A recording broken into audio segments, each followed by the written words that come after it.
following is an encore presentation of stories from the Dooralong Transformation Centre, who you briefly met the other side of the 10 o'clock news, so I'll say it again. Good morning to you, Jack.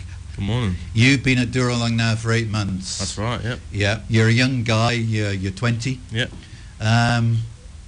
Why are you at Dooralong? You're at such a young age. What's been happening for you in your life?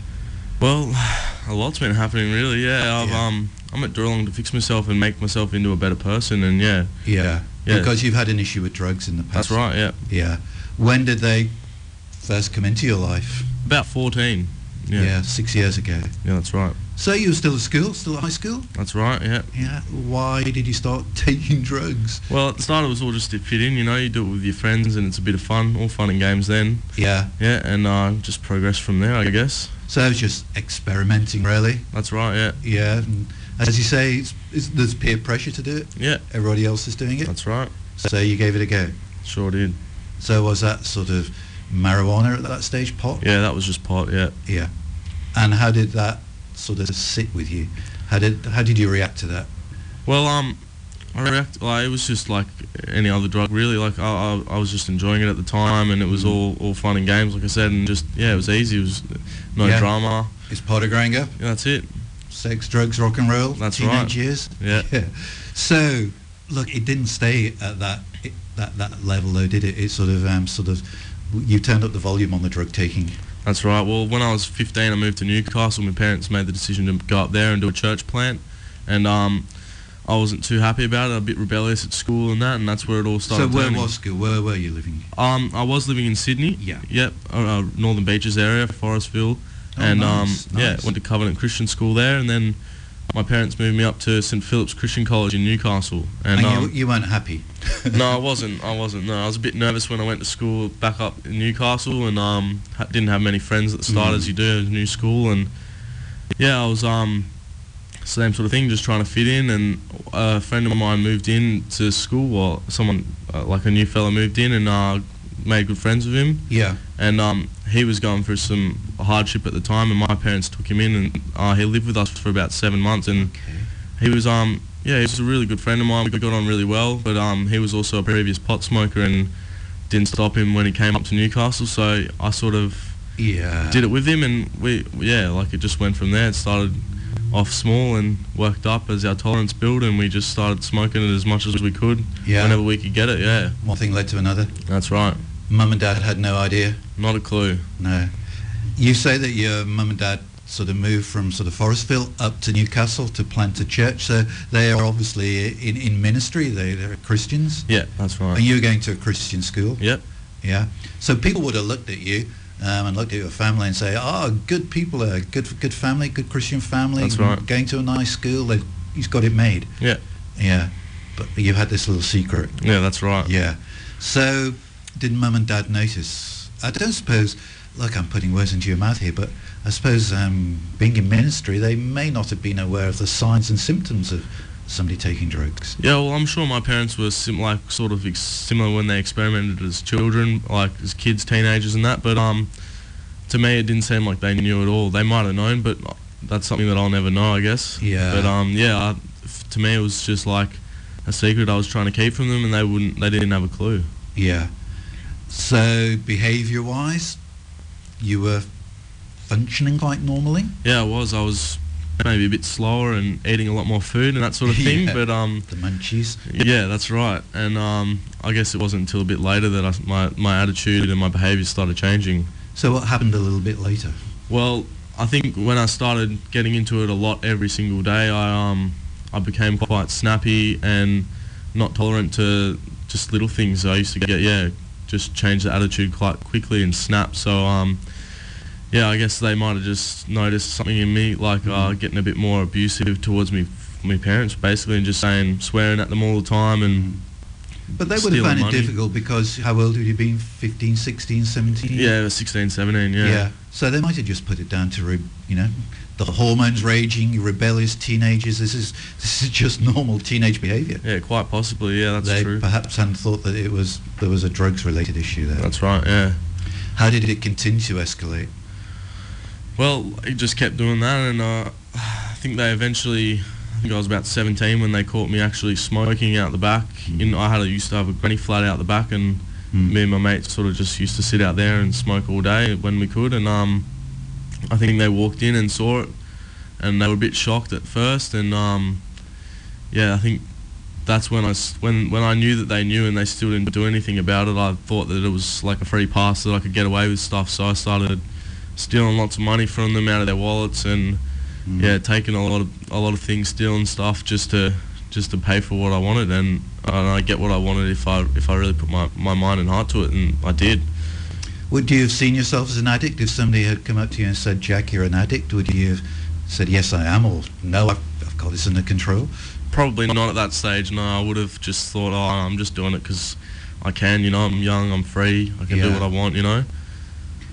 Yet your behaviour, you're stealing from your parents. That's right, yeah. To get the next fix. That's right. You just justify it in your own head to make it seem like it's all okay, and really you're just doing the wrong. Yeah. Did you, and this is a hard question for you, I know, but did you sort of think about the impact it was having on Mum and Dad? No way. No, it was all about me. I was very selfish and just wanted what I wanted. Yeah. Didn't care about anything else. And what you wanted were drugs, and if Mum and Dad had the money, you'd take it from them. That's right. Yeah. Did they then speak to you? Did they then have words with you? Yeah, all the time. Where'd that $50 go? I don't know what you're talking about. This and that, and I just completely played off like nothing had happened, and they knew full well that I'd done it, but I just ignored them. Did things eventually come to a head? Yeah, well, eventually, yeah. After I went to school, and I decided I wasn't going to smoke for a bit because I thought it was getting a bit out of hand, and then I think I ended up at school and I had like this massive anxiety attack, and I just started sweating and freaking out, rolling around on the grass. I didn't know what to do with myself, and I ended up going to sick bay and going back home, and Mum and Dad were like, "This has gone too far. You're out of control. This and that." And I was just like, righto, well, I'll try and sort myself out, which for me was just go back to smoking, because I knew that wouldn't happen if I smoked, So I So you thought the issue could be cured by more drugs? That's right. Yeah. Because when you're on the drugs, you didn't get the anxiety attacks. Yeah. But Mum and Dad had a different idea when they said this has got to be sorted out. Yeah. Yeah. So what happened? Well, I just kept it a secret for a bit longer until they found out again, and Mum said to me basically, "You need to leave for a bit," and I was like, "Well, where do I go?" And she's like, "Well, maybe you should go overseas to my brother's place, my uncle, and go and live with him for a bit and see if you can sort yourself out." So off I went to the UK, south of London, to work 12-hour days, 7 days a week for him. Did you take your drug habit with you? I did, not for the start. For about a month I was off it because I couldn't find any. I didn't know anyone with it. So it was hard for me, and I was struggling, but I just sort of had to hook in and do what I could, And I just eventually found that person. I actually went to the park and went around like a sniffer dog, trying to smell it out, and I smelt it and I found it, and that was my deal. I became a new best friend there, and I saw him every single day, and it just got worse because I was earning so much money over there. Well, money that I could actually spend. It was my money rather than my parents, and felt like it was all right because it was mine. Sounds quite worrying, doesn't it, when somebody says, a young guy says, I was sniffing around the park trying to, sniff the drug to find a dealer. It's you paint a very worrying picture of somebody who's really addicted. That's right. Yeah. Yeah. You came obviously back from the UK. You were still an addict. Yep. Yeah. You went back to live with your mum and dad. I went back to live with Mum and Dad for about 3 months. Straight back into it again. Thought I was going to be alright off it for a bit because I was coming back, but that didn't work out. I just went and saw the exact same friends, went to the same place, and just started smoking again and getting into the pills more this time, and on the LSD, whatever I could find would tickle my fancy at the time, whatever I could find and get. So. And you still didn't think you had a problem? No. Well, at this stage I thought I might have had a problem, but it wasn't going to worry me. I'm still young. Your priority I was got my whole life to sort it out. Yeah, because you'd only been 18, 19. Yeah, 19 when 19. I came back, yep. Yeah. So you're still living at home? Yeah, I lived at home, and then I decided that my mum said you need to look for work, and I was looking for work everywhere. I couldn't find any in Newcastle, so I said I'm going to Sydney and I'm going to go work there.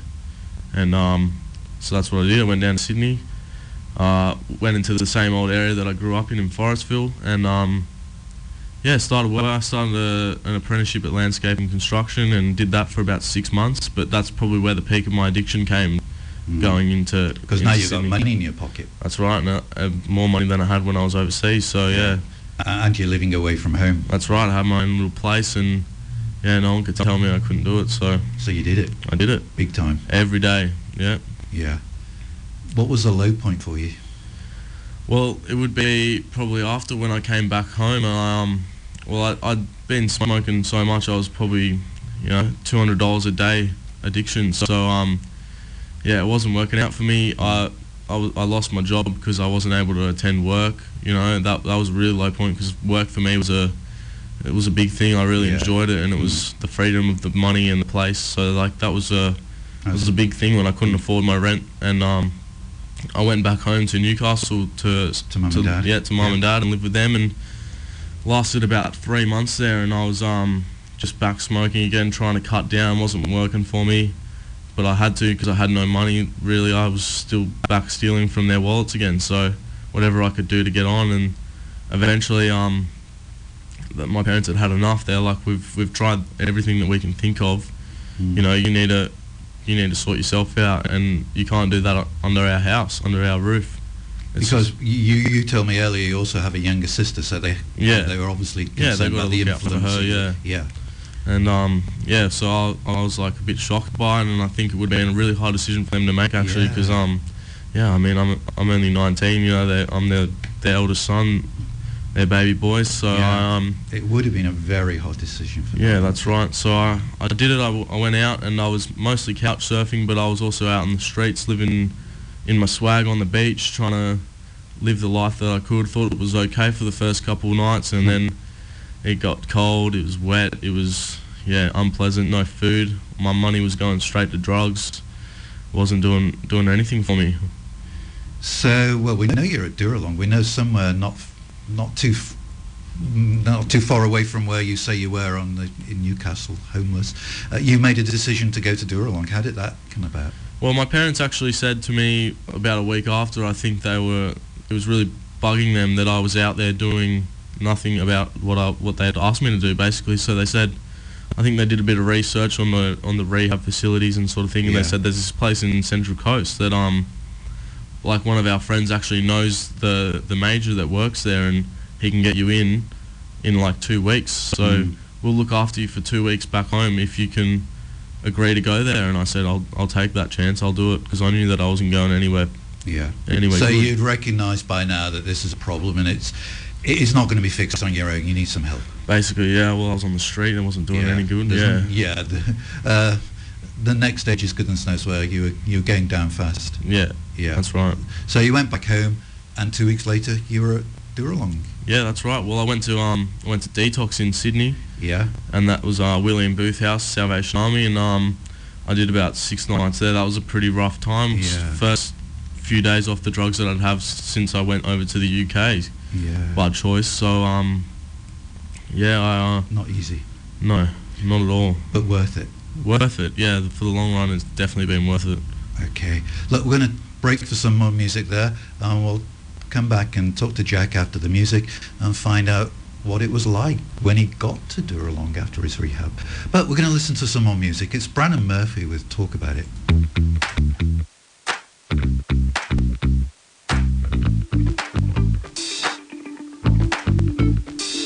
We can't move with all the elephants in the room. We don't talk about it. We don't talk about it. Bite my tongue. It's like we're suffocating love. We don't talk about it. We don't talk about it.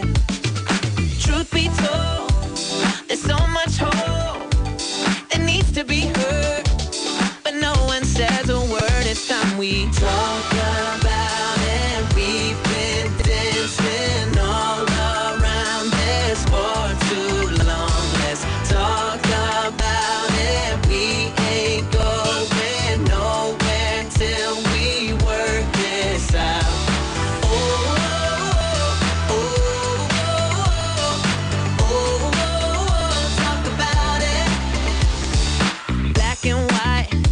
much more than what meets the eye. If we just talk about it, can we talk about it? Free to speak, the price was paid for you and me to talk about it. So let's talk about it. Oh, truth be told, there's so much hope that needs to be heard, but no one says a word. It's time we talk about it. We've been dancing all around this for too long. Let's talk about it. We ain't going nowhere till we work this out. Oh, oh, oh, oh, oh, talk about it. We're going round in circles. Speak up and break the silence. Things will never change. They'll never change until we talk about it. Things will never change. They'll never change until we talk about it. Oh, can we talk? Can we talk? Can we talk? Oh, oh. Talk about it. We've been dancing all around this for too long. Let's talk about it. We ain't going nowhere till we work this out. Oh, oh, oh, talk about it. Can we talk? Can we talk about it?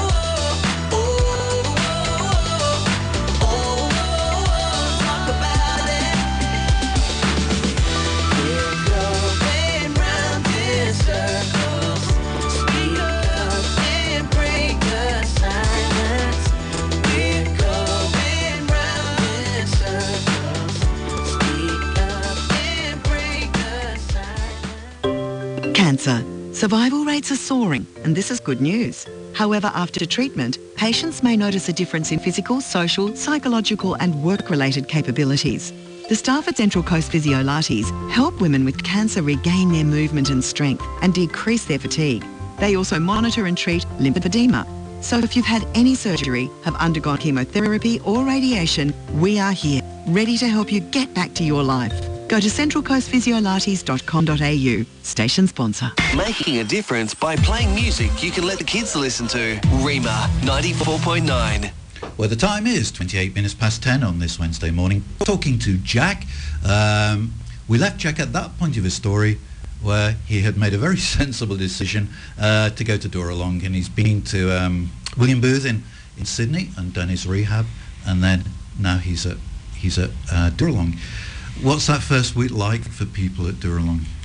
It's scary. Anxiety comes in. You don't know anyone. You don't know anything. You just, especially for someone being, forgive me for saying it, you're so young, and all the other guys are a lot older than you. That's right. So there wouldn't be many young guys that you could relate to. That's right. And even the ones that were, they'd been there for a long time, and they knew everything that was going on. They knew the ropes. Yeah, that's right. And I was lucky enough to have someone I went to detox with going there and sort of help me around a bit, introduce me to some people. But I was really isolating and just staying in my room and trying to avoid everything, really. So yeah, that was it was really scary. Thoughts of this isn't for me, this isn't going to work, I'm quitting? Yeah, second night I was my bags were packed, I was ready to go home. You were that serious? You packed your bags? Yeah, I'd packed my bags, I was ready to go, and I called my parents, and they're like freaking out about it, thinking that I wasn't going to last, and they said go talk to one of the support staff. So I did it, and they actually convinced me to stay another week or two, and by the end of that week or two I'd sort of settled in a bit. I'd had some sort of friends that I could relate to there, and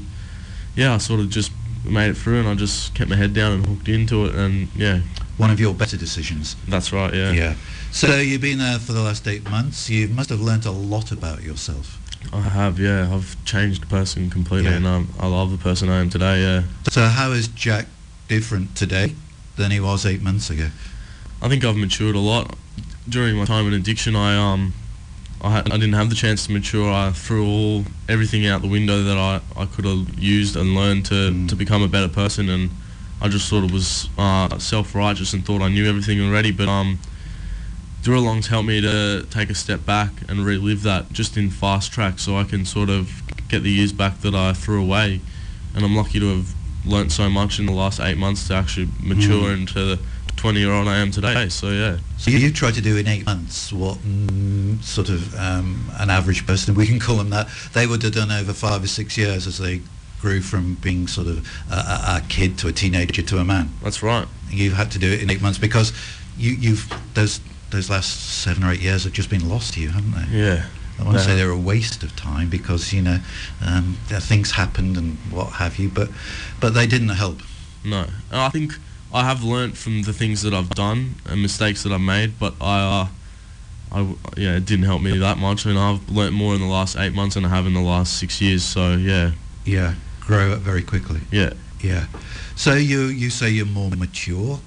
What about your relationship with your mum and dad? Yeah, well, I love them.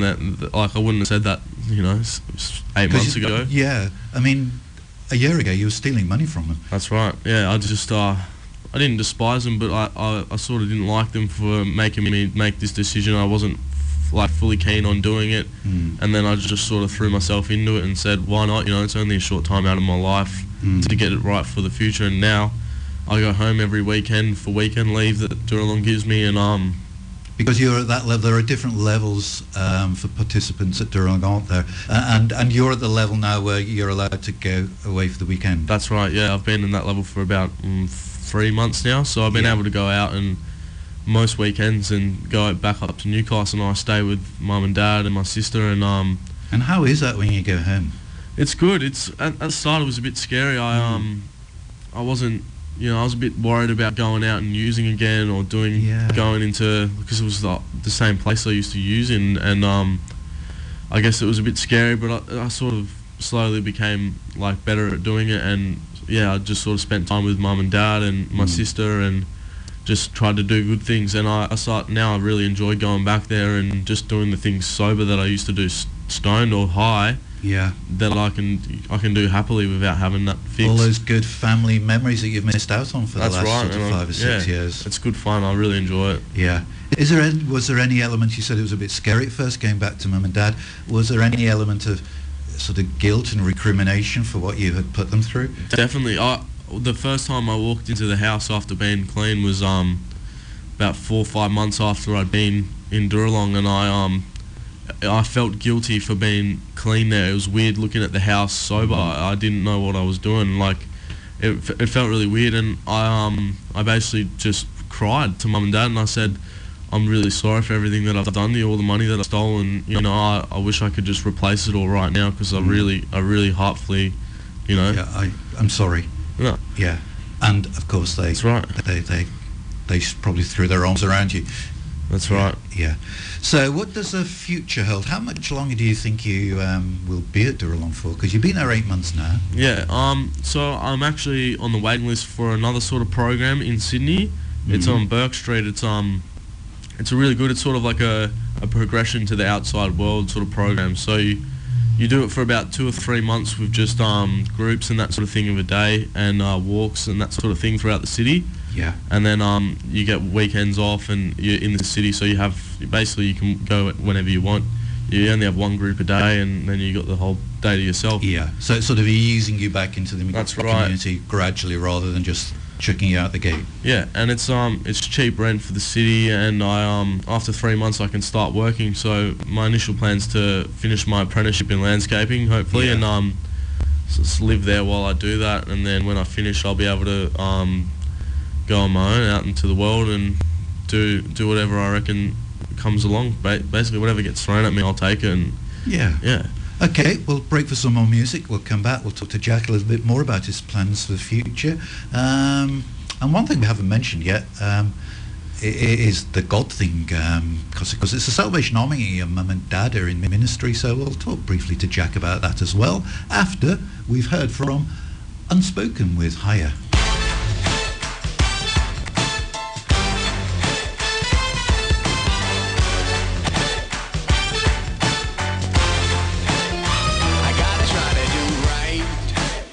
When life's doing me wrong, gotta shake the dust off my feet and keep marching on.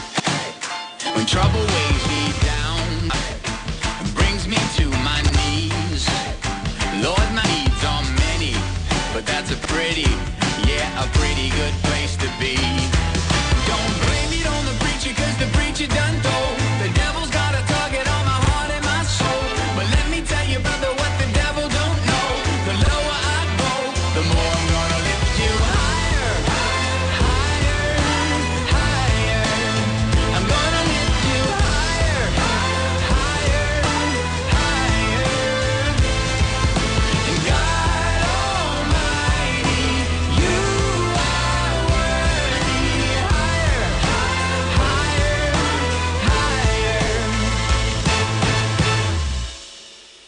I may never get money, I may never have fame, but if I'm ever in the spotlight, I'll point it back your way.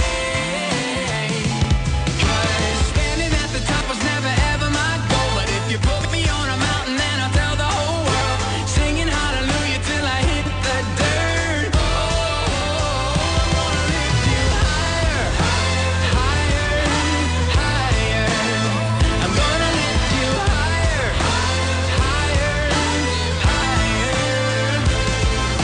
And God Almighty, you are worthy. Higher, higher, higher. Hallelujah, He is worthy.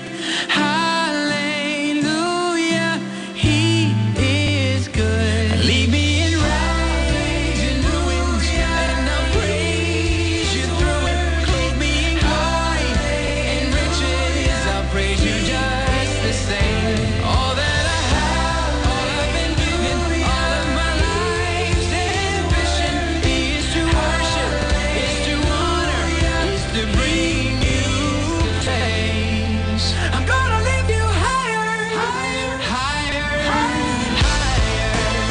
I'm gonna lift you higher, higher, higher.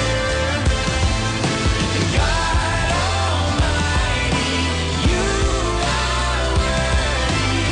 Higher, higher, higher. God Almighty, you are worthy.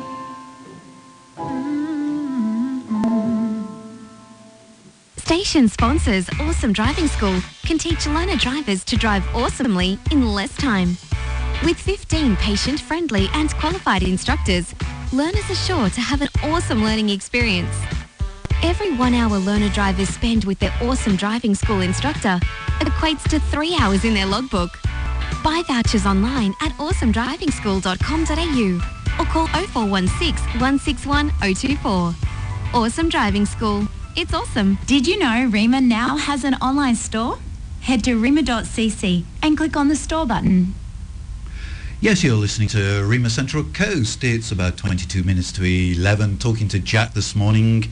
Jack's been at Dooralong now for 8 months, so he's looking forward to sort of reintegrating into the community, clean of his addiction. It's chapel night tonight, Jack. What did you make of the whole sort of God thing? Because, you know, your mum and dad are in ministry and you knew it was the Salvation Army.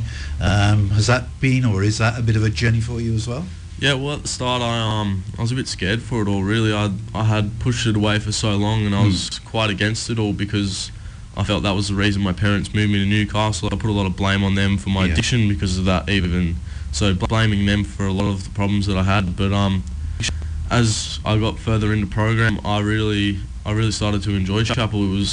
We got into the singing, clapping. Everyone really enjoys it, and there's awards and that sort of thing. So you get a sense of community in there, and it's really good. And you see a lot of people get awards for things, and it's encouraging. So that's a bit of a work in progress for you as well. Yeah, that side, the spiritual side of that's things. right. Well, I'm now more open-minded in the whole approach to the whole church and everything. I go to church on Sundays and that sort of thing through Dooralong, and they encourage that. Well, they drive us up there and take us to church, and I don't dislike it, but I do listen, and I take on board what they say, and before as I'd be there. You'd have been so anti it, you'd Yeah. never have stepped in the church. Well, my parents used to force me to go to church, and I Yeah. used to just be high or whatever I could do to get away from it all. Must be difficult for ministers' children, because it's a rebellious time, isn't it, when you're a teenager? So when you rebel against mum and dad, probably rebelling as well against, their beliefs and the values, and questioning their beliefs and values. Definitely.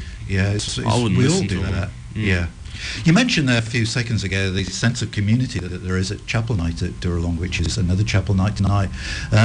Yeah, I think I've mentioned before that when a group of us from Rima went out to your chapel night, that's what struck us. Is that something which is really valuable to you? That sense of community and the way that everybody really has got everybody else's back at Dooralong. Yeah, well, it helps the whole process really. Like when I first came into program, as the newcomer, I was really scared for it all, but I was really welcomed into that community through that chapel. It made me feel a sense of safety and even self, just to understand that people were there and they'd have your back if you really, if you were having down days, even if you're walking down the path and you look a bit sad, someone will say, "You all right, mate?" You're like, "You want to have a chat? Come over for a coffee." And it's a genuine. It's not like the supermarket, how you go in sort of thing. Yeah, it's full genuine, and they'll sit there and just listen to you for 2-3 hours if you want, and they'll have a good conversation. And the support staff there are really good as well, and they'll do the same thing. So it's awesome. Yeah.